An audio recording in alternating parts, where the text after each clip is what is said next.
Right, so In Dreams, Annette Bening movie, set sort of like 90s kind of thing. 1998 this was made.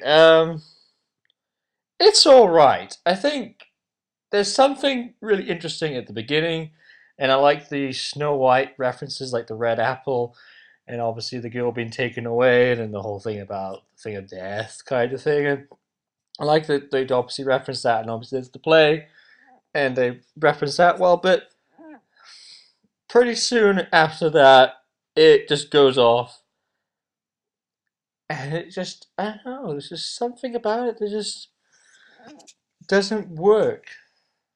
And it just felt like at the end, there's this sort of thing about it that it's going to go off and explain something, and obviously it's the ending you want to have sort of like make things make more sense. And then it just sort of goes off and then descends into something else. And also was interesting, but not interesting, interesting in a way that is confusing. There's another character who escapes out of the mental hospital, who kills a nurse and steals her, uniform, and then we see like a little bit of this boy dressed up as a girl kind of thing, but then it just gets deserted kind of thing, just like he's gone. That's it. And then picks up Robert Downey Jr. and then he's the killer and da da da da, you know.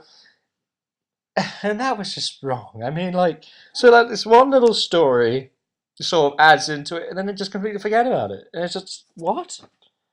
I was like, okay, so what is that supposed to be like? It's supposed to be something about Robert Downey when he was young. And like, no, it's just some kid who's obviously in the mental hospital, right? But just forget about it. Okay, fine. But the weird thing is, you have all these stars who are like interesting, and everything is like, oh, this could be a good film and everything.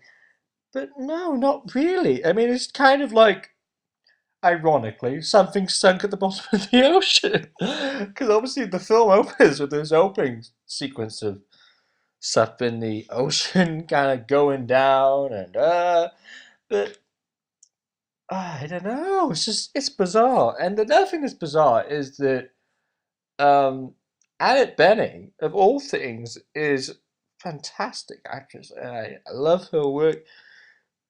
And from recent memory, this is the only Annette Bening film I've seen I don't love, and I don't really like it that much. Apart from obviously there's something there at the beginning, and it looks great. I mean, there's some great cinematography, and that's all fine.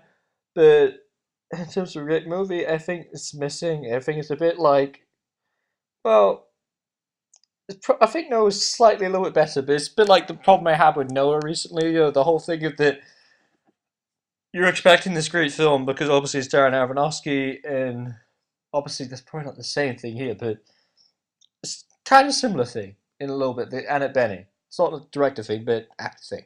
So you have that, and this whole thing of it's going to be amazing because visually and all that, and but then it just kind of let it down a bit, and it was just ended up just being adequately entertaining. So that's what we have here, but a little bit weaker than Noah, and just kind of not as good as it could have been.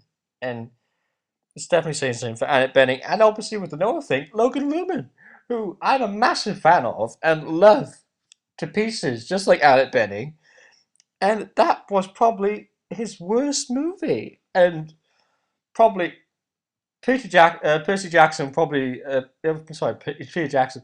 I mean, Percy Jackson would probably take the flagship thing of being that was the worst Logan Lerman movie, but Noah's not too far away. Um, but yeah, so not great. Yeah, it's fine, but it's kind of disposable in a way. So 6.2, okay.